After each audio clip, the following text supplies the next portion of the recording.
Bismillahirrahmanirrahim. Assalamualaikum warahmatullahi wabarakatuh.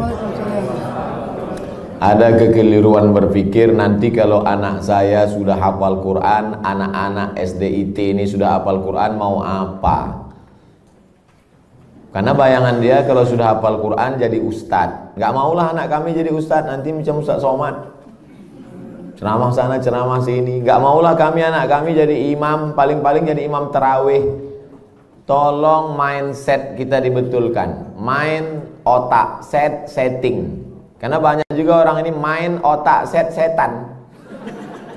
Mindset otak setan.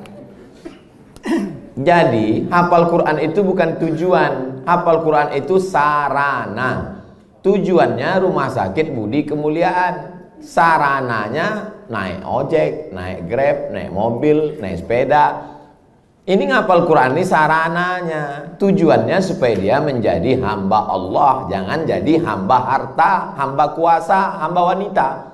Kalau sudah dia hafal Quran SDIT, habis itu kita tidak paksa dia mau jadi apa, terserah. Anak saya tak saya paksa jadi ustaz, terserah mau jadi apa dia. Bakat dia kemana? Jadi kalau nampak dari kecil udah megang-megang jarum suntik, memang ke fakultas kedokteran lah itu. Dua kemungkinan, kalau tidak pecandu narkoba. Nauzubillah, nauzubillah. Jadi pendidikan Islam pertama dimasukkan ke kepalanya itu Quran, habis itu hadis Nabi, habis itu barulah akhlakul karimah. Itu mesti dibetulkan. Jangan nanti berpikir nanti habis hafal Quran jadi apa? Ya tetap jadi profesi dia. Kalau dia jadi pengacara, dia jadi pengacara yang hafal Quran. Kalau dia jadi tentara penghafal Quran. Kalau jadi polisi penghafal Quran. Betul kepalanya, tak dimakannya, tak dizoliminya orang lain. Itu tujuannya. Insya Allah 10-20 tahun akan datang, generasi kita adalah generasi yang Qurani. Dan kita punya kontribusi di situ dengan SDIT ID. Bagaimana hukumnya kegiatan ilmiah dokter disponsori pabrik obat? Pabrik obat menyediakan duit 100 juta, dibuat acara ilmiah, seminar, lokakarya segala macam, atau acara agama yang menyelenggarakan dokter. Di mana letak haramnya?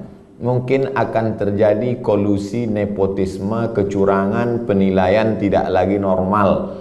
Dikhawatirkan terjerumus dalam gratifikasi. Makanya suatu ketika sahabat Nabi mengutip zakat dari Yaman.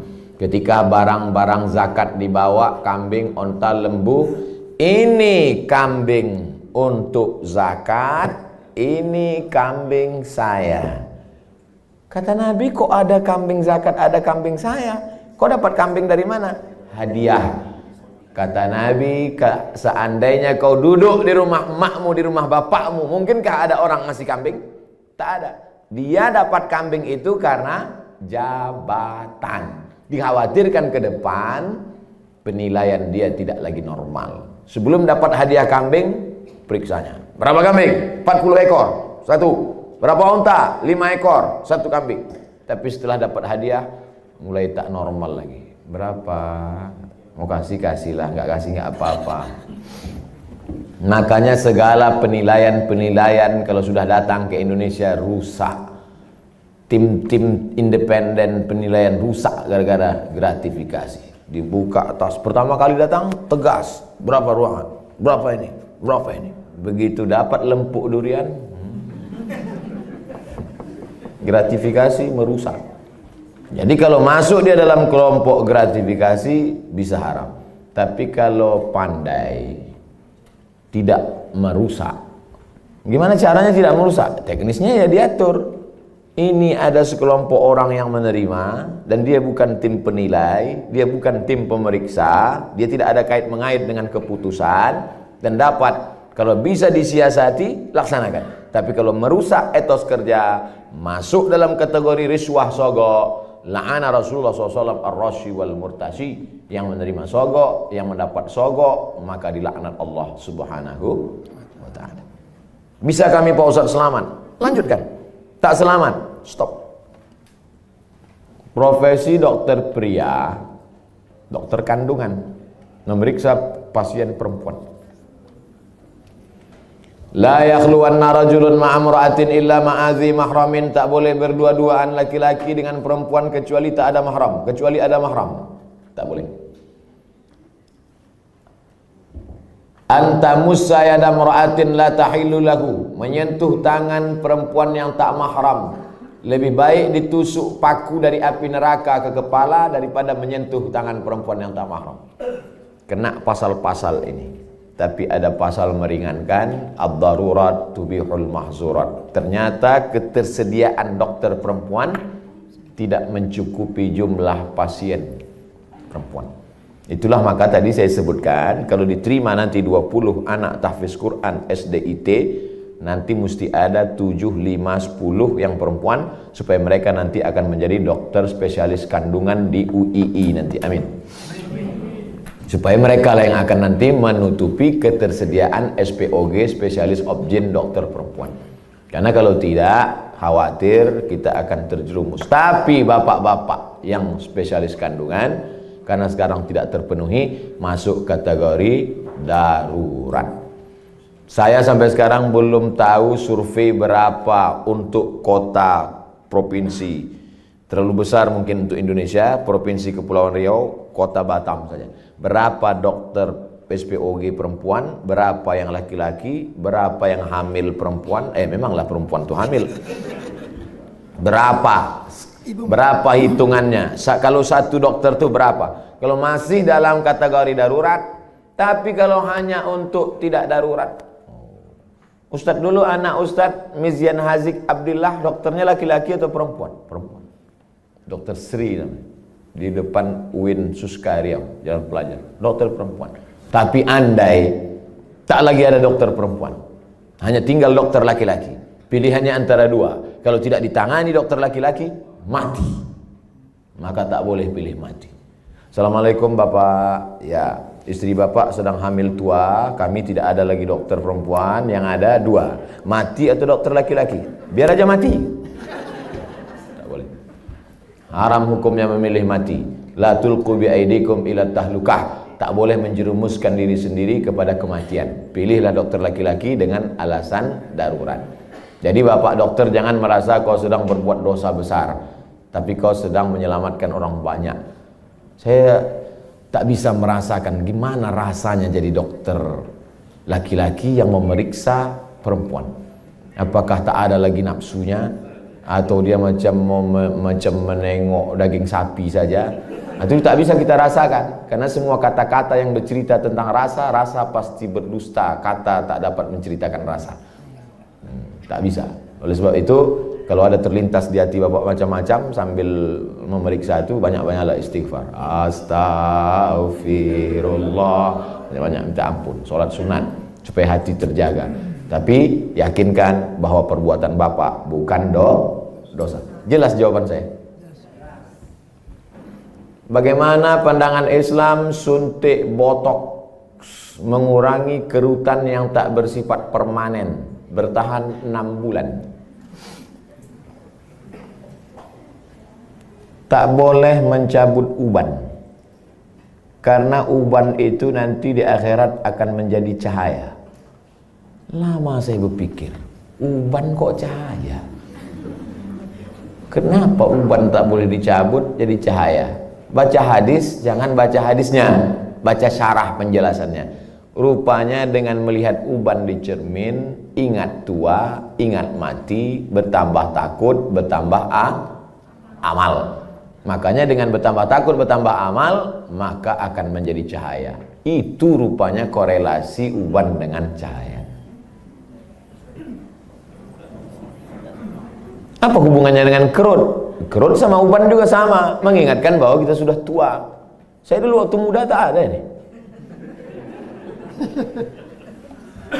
Saya tengok foto-foto saya yang lama waktu di Mesir, ganteng juga. Saya sudah tua. Tapi dengan tua ini kita sadar bahwa sudah tua, bahwa kita ini akan mati. La'ana Rasulullah SAW al-wasimat. La'anallahu al-wasimat. Hadisnya riwayat Abdullah bin Mas'ud. La'anallahu al-wasimat. Allah melaknat perempuan tukang buat tatu. Wal mutasimat, minta buatkan tatu. Wal mutanammisat. Apa ini? Alis. Mencabut alis, mencukur alis. Wal mutafallijat, gigi. Karena orang kalau sudah bertambah tua, bertambah giginya.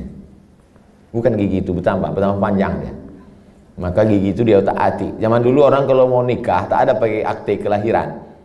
Sama macam mau beli sapi kurban, kambing kurban. Gimana kita tahu umur kambing itu sudah 2 tahun? Tengok giginya.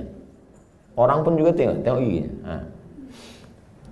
Otak-atik gigi. Wal mughayyirat, yang nomor 5. Merubah ciptaan lil husni, karena untuk mempercantik. Kalau merubah ciptaan dari yang tak layak menjadi layak. Ibu bapak dokter yang gigi, tukang pasang kawat gigi, jangan sangka itu perbuatan haram. Ada memang dia perlu. Ada orang ini kalau dia senyum sama kita 3 hari kita tak bisa tidur. Nah, itu memang perlu dibetulkan, perlu luruskan, diperbaiki. Tapi kalau hanya untuk gaya-gaya aja, hari Senin pink, hari Selasa hijau, ini mubazir, perbuatan saya saudara setan. Oleh sebab itu maka kira-kira suntik botok mengurangi kerutan ini termasuk yang mana nih? Masuk kategori nomor 5, mughayyirat lil husni, merubah untuk mempercantik-cantik saja. Sebetulnya saya tengok-tengoklah, dia sebetulnya tidak berubah jadi cantik, dia saja merasa cantik. Berapa banyak orang yang operasi pipi, operasi dagu, operasi hidung, dia merasa cantik, kita takut. Saya terus terang dengan orang operasi takut saya tengok. Dan saya tengok wajahnya yang operasi itu bentuknya sama-sama aja semua kan. Sama macam bencong. Hidung panjang, dagu panjang, panjangnya tak tentu arah pula. Rupanya silikon itu tidak bisa berinteraksi dengan darah. Akhirnya membusuk. Busuklah darah di hidung ini. Kata dokter, ini mesti dipotong. Dipotong hidung ini. Alhamdulillah ada terapi lintah. Akhirnya digantungkanlah lintah. Digantungkanlah lintah di sini. Untuk menyedot nanah tadi. Biasanya kalau kulit kita digantungkan lintah, itu 1 hari lintah itu bisa tahan nyaman. Tapi pas ditempelkan ke hidung, asal tempel jatuh. Asal tempel jatuh, kata lintah. Lintah pun tak mau. Terapi lintah. Bayangkan itu lintah. Yang mau lintah darat aja yang mau. Saking kan busuknya hidung yang gara-gara silikon tadi. Wala udhillannahum, aku sesatkan mereka, kata setan. Setelah sesat, wala umanniyannahum, aku buat mereka berhalusinasi, berimajinasi. Apa kata setan? Kau cantik, kau cantik, kau cantik, kau cantik, kau cantik, kau cantik, kau cantik. Dia saja merasa cantik. Orang merasa ngeri. Hai yang asik dibuat setan operasi, sesungguhnya kau saja yang merasa cantik, sesungguhnya orang merasa ngeri. Tapi orang nggak jujur. Gimana Jeng? Aku kelihatan cantik nggak? Wow, amazing. Padahal dalam hatinya macam hantu gue tengok.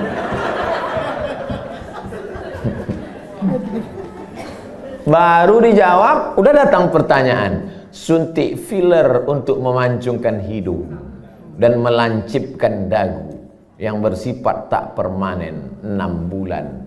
Tak permanen kata engkau. Siapa yakin malaikat maut tak datang dalam 6 bulan? Begitu lancip, cip, mati. Permanen kau.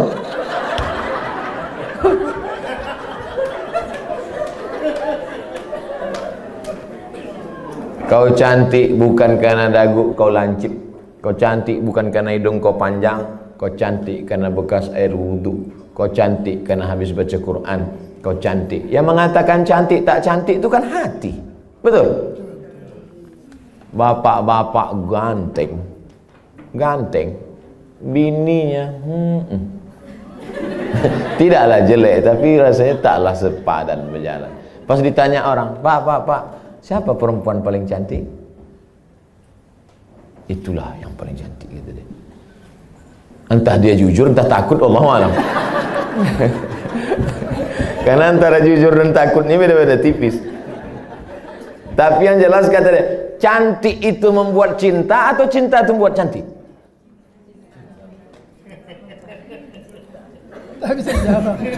Gara-gara cinta itulah orang menjadi cantik. Karena kalau cantik itu relatif. Gara-gara cinta itulah orang menjadi cantik. Dan cinta itu letaknya di hati. Kalau sudah ibu sentuh hati bapak itu, tak perlu dagu ibu lancip. Macam dagu kambing pun cantik ibu tengok. Kalau dipeturutkan ini, oh makin tua makin berkerut, tambah lagi. Makin tua makin turun. Dia bertahan paling cuma 2 bulan, 6 bulan tahan. Habis itu hidung turun, dagu turun. Tinggal mencari sapu lidi aja lagi. Nenek sihir.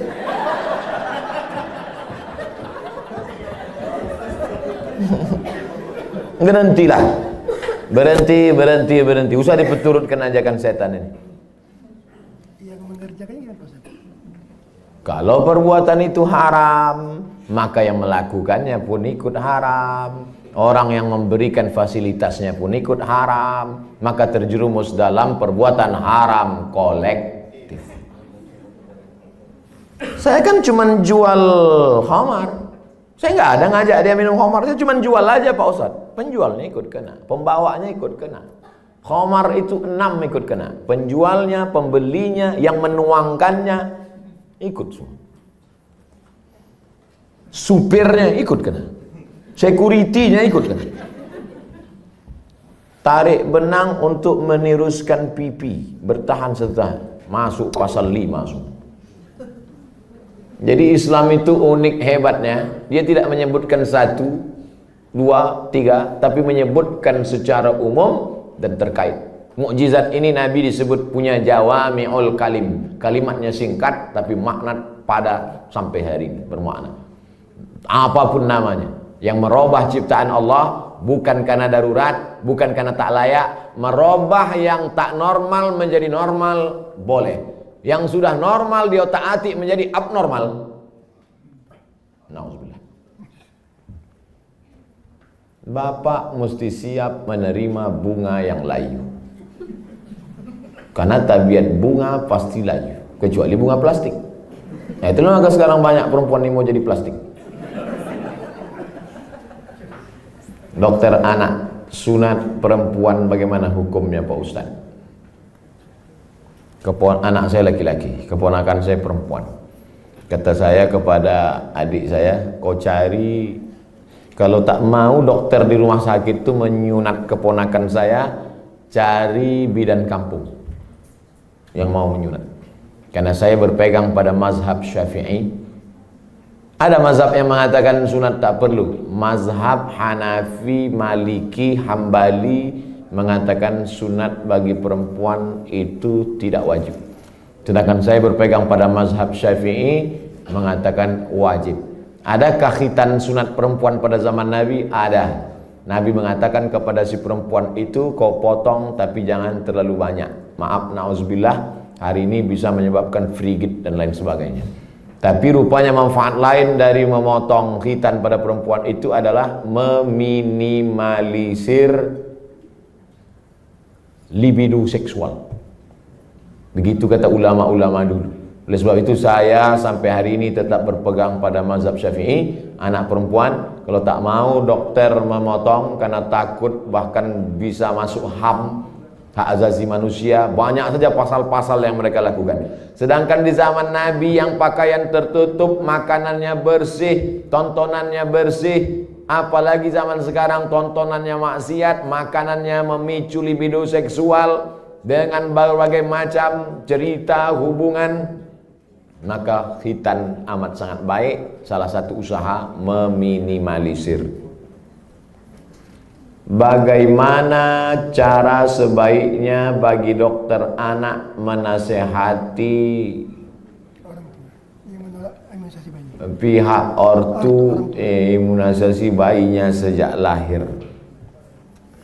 Dulu saya diundang oleh Kementerian Kesehatan Provinsi Riau. Videonya kan viral, coba cari. Sosialisasi suntik, imunisasi.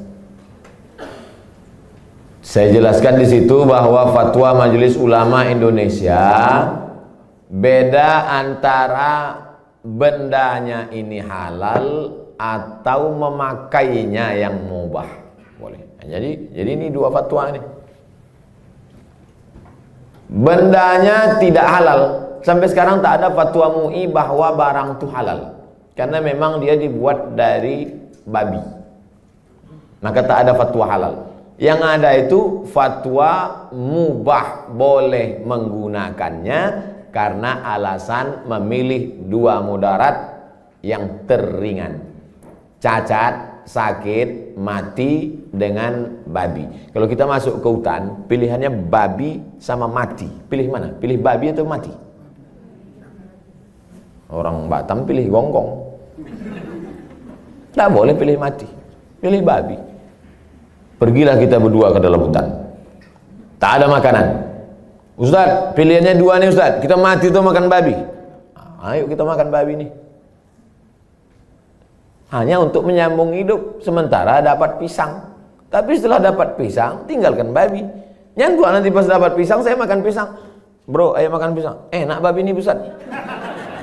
Tak bisa. Mana tahu nanti datang pakar medis dunia, entah dari mana, dibuatnya lah barang dari yang halal, maka kita tinggalkan yang ini. Tapi sementara dia datang, maka menggunakan ini hukumnya mubah. Jelaskan itu. Kami tak bisa menjelaskannya Pak Ustaz. Tontonlah video ini. Potong. 1 menit tak sampai tadi. Masukkan ke Instagram. Tontonkan ke ibu tuh. Saya tak mau. Tonton ibu. Nggak mau, ini Ustaz radikal katanya. Kalian carilah Ustaz yang agak-agak lembut sedikit. Bagaimana cara dokter bisa lillahi ta'ala, bisa menghindari sifat riak, sombong, bila kita memiliki kelebihan keahlian dibandingkan dokter-dokter lain.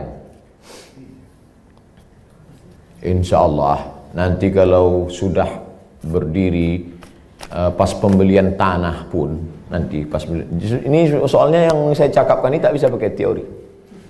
Kita ID sudah survei dapat tanah 1 hektar di Anu, harganya 200 juta. Ini dokter yang sombong, yang riak, yang mobil mewah, kesini duluan bawakan proposal. Assalamualaikum Pak Dokter. Pak Dokter kan pasiennya banyak. Oh iya kata dia. Saya yang paling hebat di Batam ini kata dia. Rumah Pak Dokter kan paling bagus. Oh iya kata dia. Rumah saya yang paling mahal. Ini tanah nih 200. Aduh semua utang kata dia. Jadi kalau mau menghilangkan kesombongan, keangkuhan, nih pas praktek. Makanya nanti pas hari ulang tahun ID, peringatan hari besar ID, jalan-jalannya itu ke danau, ke bukit, ke mall, oke sudah itu udah. Jalan-jalan ke panti asuhan.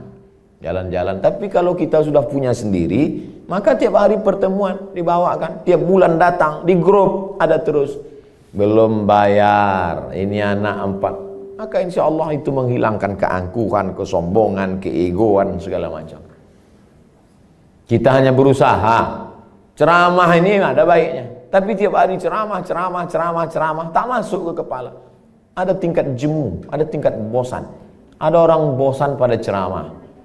Orang kalau terus muncul bosan. Desainer, koreografer, tukang desainer pakaian itu, yang laki-laki, itu muncul kebosanannya pada perempuan. Kan banyak yang melambai kan?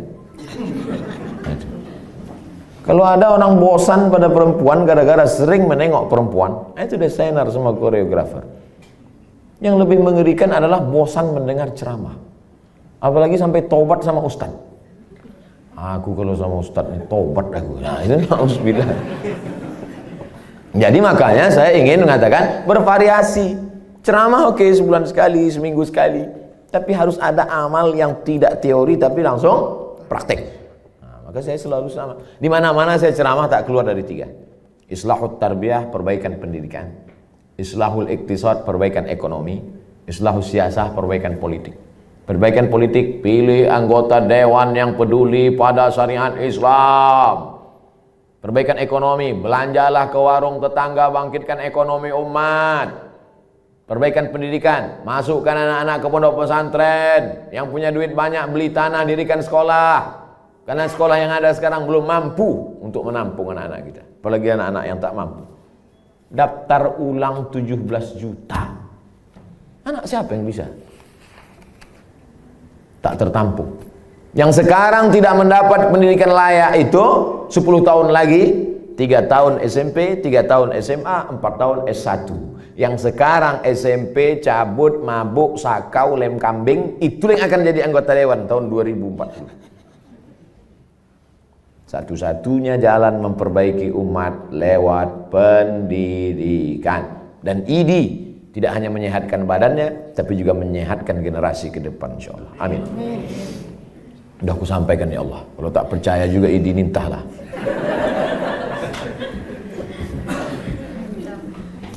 Dah habis pertanyaan. Habis. Terima kasih atas segala perhatian Bapak dan Ibu. Ceramah kita pagi ini baru starting point, baru start. Ini belum finish. Ini baru garis start usaha kita ke depan. Masih, saya tak bisa mengontrol. Bapak Ibu lah saling tolong menolong. Mudah-mudahan kita tetap saling tolong menolong dalam kebaikan dan ketakwaan kepada Allah.